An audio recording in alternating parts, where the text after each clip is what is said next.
நான் வந்து பார்த்ததுல இருந்து பிளைன் ஃபர்தாக்களை 4 பேரை தவிர யாரையுமே பார்க்கல. ஜிகு ஜிகுன்னு எல்லாரும் ஸ்டோன் வச்ச ஃபர்தா.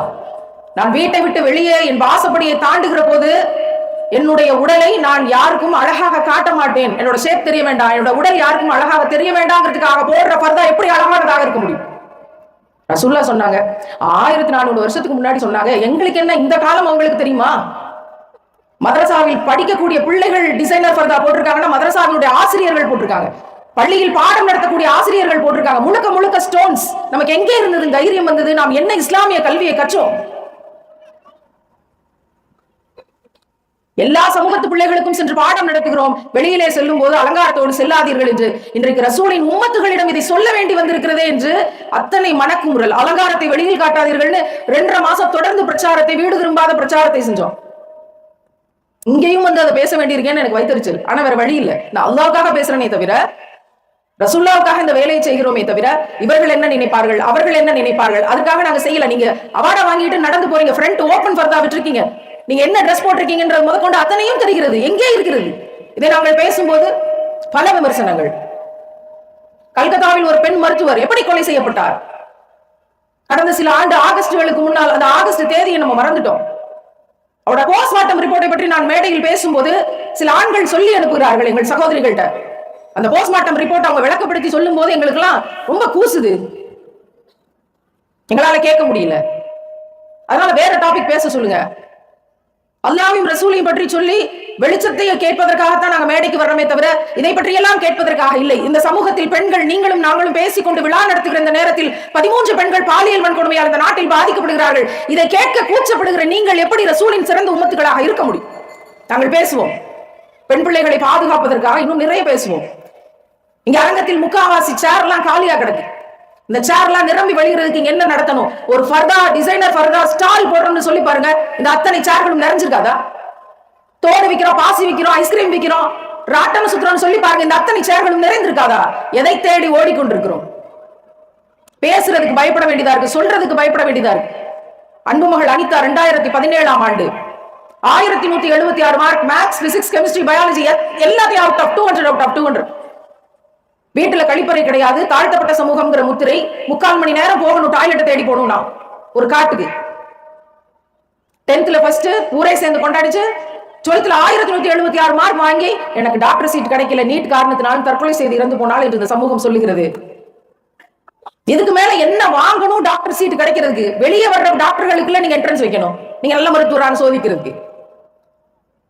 இந்த விஷயத்தை எதிர்த்து குரல் கொடுத்து என்னோட அரசு ஆசிரியர் பணி, மாசம் ₹1,00,000 சம்பளம் தோராயமாக இன்றைக்கு நான் வேலையில் இருந்திருந்தால், இந்த பிள்ளையினுடைய மரணத்தை சாதாரணமாக பார்த்துக்கிட்டு இந்த பக்கம் போய் பள்ளிக்கூடத்துல ஆனாவனா சொல்லி கொடுத்துட்டு இருந்தா நான் என்ன மாதிரியான ஆசிரியர்னு எனக்கே குற்றம் உணர்ச்சி. அதை எதிர்த்து ஒரு உண்ணாவிரத போராட்டத்தை முன்னெடுத்த போது மிகப்பெரிய அச்சுறுத்தல், ஜெயில போட்டுருவோம், வேலையை விட்டு தூக்கிடுவோம். நீங்க என்ன வேலையை விட்டு தூக்குறது?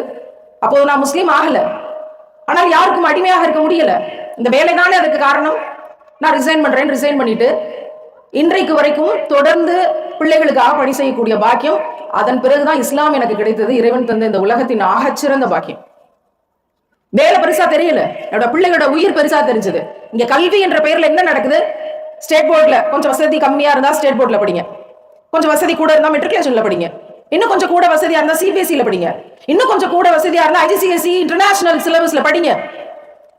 வசதிக்கு தகுந்த மாதிரி சிலபஸை வைத்துக் கொண்டு நிறுவனங்களை நடத்துகிற இந்த நாடு கல்வி சமத்துவம் இல்லாமல் எப்படி கல்வியை எழுச்சி அடைய முடியும்? எல்லா இடத்துலயும் பேசிக்கிட்டு இருக்கோம், கேட்டுக்கிட்டு இருக்கோம். எங்களுடைய வைத்தறிச்சல்னு சொல்றதை விட எங்களோட பரிதாப நிலை, இதை நாங்கள் உறக்க பேசிக்கொண்டுதான் இருக்கிறோம். இந்த நாங்கள் வாழ்கிற இந்த காலத்தில் இதற்கு என்ன தீர்வு கிடைக்குமான்னு தெரியல. ஆனால் என்றைக்காவது ஒரு நாள் தீர்வு கிடைக்கும்ன்ற நம்பிக்கையோடு இதற்காக வேலை செய்து கொண்டிருக்கிறோம். நான் PhD படிக்கணும்னு ஆசைப்பட்டு இந்த ஆண்டு வரைக்கும் கூட முயற்சி செஞ்சேன். என்னுடைய தந்தையாரின் கனவு ஒரு டாக்டரேட் வாங்கணும்னு. என்னால வாங்க முடியல, சீட்டே வாங்க முடியல. பொய் சொல்றாங்க, போலித்தனமாக ஒரு இடத்துல வேலை செய்யறோம்னு சர்டிபிகேட் வாங்க சொல்றாங்க. சென்னையில இருந்தா தான் உங்களுக்கு வந்து PhD வீட்டுல இருந்தே படிக்க முடியும்னு சொல்றாங்க. எவ்வளவு முயற்சி செய்தும் இந்த ஆண்டு வரைக்கும் அப்படி ஒரு படிப்பை படிக்க முடியல. PhD படிக்கணும்னு நினைச்சதுக்கு காரணம் நபிகள் காட்டிய பெண்ணியம் அப்படிங்கிற தலைப்புல ஒரு ஆய்வு கட்டுரையை சமூகத்துக்கு புத்தகமாக என் தந்தையாருடைய கனவுக்காக படிக்கணும்னு நினைச்சோம். நான் படித்த எந்த பட்டமும் எனக்கு உதவி செய்யல என்னை பாதுகாக்கிறதுக்கு. கிட்டத்தட்ட 10க்கும் மேற்பட்ட பட்டங்களை படிச்சோம். அதனாலதான் எதுலயும் என்னோட டிகிரியை போடுறது இல்லை. இஸ்லாம் என்ற வெளிச்சம் மட்டும்தான் நான் உயிரினும் மேலாக நேசிக்கும் முத்தம நபிகள் நாயகம் ஸல்லல்லாஹு அலைஹி வஸல்லம் அவர்களுடைய தியாக வாழ்க்கை மட்டும்தான் என்னை பாதுகாத்துச்சு. வேற எந்த படிப்பும் பாதுகாக்கல. 2000 புத்தகங்கள் கொண்ட லைப்ரரி வச்சிருக்கோம், அந்த புத்தகங்கள் எனக்கு வழிகாட்டல. 20 பக்கங்கள் கொண்ட ரசூலுல்லாஹ்வின் தியாகங்கள் என்ன நெறிப்படுத்துச்சு, இருட்டில இருந்து வெளிச்சத்துக்கு கொண்டு வந்துச்சு. எது கல்வி? எது கல்வி எழுச்சி? என் பிள்ளை இன்னைக்கு 10ஆம் வகுப்பு படிக்கிறான். அவன் பரீட்சை எழுதணும் அப்படின்னா, பப்ளிக் எக்ஸாம் எழுதுறதுக்கு நான் கம்யூனிட்டி சர்டிபிகேட் கொடுக்கணுமா?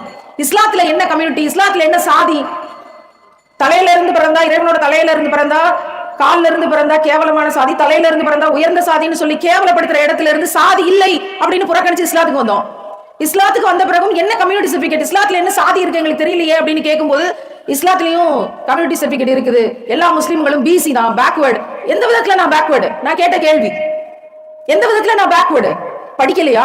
அறிவில்லையா? தெளிவில்லையா? பேச்சு இல்லையா? மூளை ஒழுங்கா வேலை செய்யலையா? சொந்தமா சம்பாதிக்கலையா? பல பேருக்கு உதவி செய்யலையா? எந்த விதத்துல நான் பேக்வேர்டு? சொல்லுங்க, எந்த விதத்துல பேக்வேர்டு? என்னால ஒத்துக்கொள்ள முடியாது பேக்வேர்டுங்கிறது. பின்ன பிசி முஸ்லிம், அதுல பிசியில எஸ்சி முஸ்லிம், பிசியில எம்பிசி முஸ்லிம், பிசியில எஸ்டி முஸ்லிம். இதெல்லாம் சர்டிபிகேட் ஆகுது இடஒதுக்கீடுக்காக. இதெல்லாம் சில சீர்திருத்தங்கள் பண்ணி அமெண்ட்மெண்ட் பண்ணி நீ கொண்டு வராங்க இடஒதுக்கீட்டுக்காக அப்படின்னு சொல்லி. இந்த பக்கம் வேலைக்காக, சம்பளத்துக்காக, வசதிக்காக இந்த பக்கம் இருக்கு. ஒருவேளை இது எஸ்சி முஸ்லிம், எஸ்டி முஸ்லிம், எம்பிசி முஸ்லிம் என்ற ஆனால் பள்ளிவாசல்ல அப்படி ஒரு பிரிவு வந்தால் இங்க நிலைமை என்ன ஆகும்? இஸ்லாத்துக்கு வந்த காரணமே இங்க பிரிவினைகள் கிடையாது, இங்க எல்லாருமே சமம், அல்லாஹ்வுக்கு முன்னாடி அத்தனை பேரும் அடிமைகள், இங்க பெரிய அடிமை சின்ன அடிமை கிடையாதுன்னு சொல்லி வந்தோம். என்ன எப்படி இஸ்லாத்துல என்ன பிரிவினை போடும்போது பிசி முஸ்லிம் பிராக்கெட்ல லெப்பை, என்ன லெப்பை? மறைக்காய தெரியல, ராவுத்தர் தெரியல. நான் தெளிவாக சொன்னேன், கம்யூனிட்டி சர்டிபிகேட் எனக்கு வாங்க முடியாது. கொஞ்சம் நான் யோசிச்சு பாக்குறேன், இந்த கம்யூனிட்டி சர்டிபிகேட் கிழிச்சு போட்டுட்டு தான் இஸ்லாத்துக்குள்ள வர்றேன். என்னால சாதி சான்றிதழ், வகுப்பு சான்றிதழ் வாங்க முடியாது. நான் பேக்வேர்டு கிடையாது, நான் ஒரு முஸ்லிம். நான் பேக்வேர்டு கிடையாது, நான் எந்த விதமான சாதி பிரிவுகளுக்குள்ளேயும் சமூக பிரிவுகளுக்குள்ளேயும் சேர முடியாது. நான் ஒரு முஸ்லிம், அவ்வளவுதான். அப்ப சாதியற்ற, இந்த சாதி பிரிவுகளற்ற, இந்த பேக்வேர்டுங்கிற சமூகம் அற்ற ஒரு சர்டிபிகேட்டை இப்ப நான் பதிவு பண்றேன். அது அவ்வளவு சாதாரணமா தரமாட்டாங்களாம். தமிழ்நாட்டிலே 40 பேர் தான் வாங்கியிருக்காங்களாம். ஒரு வருஷம் ஆனாலும் பரவாயில்ல, அலைஞ்சு தெரிஞ்சு வாங்குறோம்னு சொல்லி நிக்கிறோமே. எந்த கல்வியை அடைந்திருக்கிறோம்? பப்ளிக் எக்ஸாம் எல்லாரும் எழுதியிருக்கோம். ஆனா ஏன் பேக்வேர்டுன்னு யாருமே கேட்க முடியலையே. நான் பேக்வேர்டு இல்ல, நான் எந்த விதத்திலையும் பேக்வேர்டு இல்ல. இதை நான் தெளிவா யோசிச்சுதான் இஸ்லாத்தினுடைய வெளிச்சத்துக்குள்ளேயும் வந்தது. அது மற்றவங்களுக்கு சொல்லணும்னு ஆசைப்படுறது. இதெல்லாம் நம்ம என்னைக்குமே யோசிக்கிறது இல்லைல்ல. நீங்க உங்களோட கம்யூனிட்டி சர்டிபிகேட் எடுத்து பாருங்க, என்ன கம்யூனிட்டி? இஸ்லாத்துல என்ன கம்யூனிட்டி? ஒரே கம்யூனிட்டி, முஸ்லீம் கம்யூனிட்டி. நம்மளாம் எந்த விதத்துல பேக்வேர்ட்? கொடுக்கப்பட்ட வேதங்களுக்கு பொருள் தெரிந்து அதன் ஆழம் அறிந்து படைத்த இறைவனை அதிகமாக நெருங்கக்கூடியவர்கள் முஸ்லிம்கள் மட்டும்தான். எந்த விதத்தில் நம்ம பேக்வேர்ட்? கல்வி என்ற பெயரில் இங்கு நடந்து கொண்டிருக்கிற பல்வேறு விஷயங்கள் மனசுக்கு வலிச்சாலும் கூட, ஓரளவுக்கு கல்வியால் தன்னோட பொருளாதார கஷ்டங்களை, தன் தாய் தகப்பனை நல்லா பார்த்துக்கிட்டு வளர்ந்து வரக்கூடிய பிள்ளைகளை நாங்க எப்போதும் சந்தோஷமாக வரவேற்கிறோம். அதுக்கு நடுவுல இந்த மேடையிலே நான் சிலாகிச்சது, ஒரு அறிஞர் பேசினார் வெளிநாட்டிலிருந்து வந்து, மாரல் அண்ட் வேல்யூஸ்க்கு எங்களோட ஸ்கூல்ல நாங்க முக்கியத்துவம் தர்றோம். அந்த ஒரு வார்த்தை அத்தனை ஆறுதலாக இருந்துச்சு. வாழ்க்கையில் எப்படி வாழணும், மதிப்பீடுகள், யாரை மதிக்கணும், எதுல இருந்து விலகிக்கணும், எதை தடுத்துக் கொள்ளணும், எப்படி உதவி செய்யணும், மனசால் எப்படி கருணை கொள்ளணும், ரசூல்லா என்ன சொன்னாங்களோ உயிரை கொடுத்தாவது அதை காப்பாத்துறது இல்லையா வாழ்க்கை. மாரல் அண்ட் வேல்யூஸ், மதிப்பீடுகள், அது இன்னைக்கு சமுதாயத்துல 90% குறைஞ்சுக்கிட்டு இருக்கு. 10% இருக்கு. அதை கொண்டு இந்த உலகம் காப்பாற்றப்பட்டு கொண்டிருக்கு. உண்மையான கல்வி மாரல் அண்ட் வேல்யூஸ் தான். கலெக்டர் ஆயிட்டோம், பொய் சொல்ற கலெக்டரை வச்சுட்டு என்ன செய்யறது? வக்கீல் ஆயிட்டோம், பொய் சொல்ற வக்கீலை வச்சு என்ன செய்யறது? சயின்டிஸ்ட் ஆயிட்டோம், பொய் சொல்ற சயின்டிஸ்ட் வச்சு என்ன செய்யறது? பெரிய அதிகாரி ஆயிடுச்சு, பொய் சொல்ற அதிகாரியை வச்சு என்ன செய்யறது?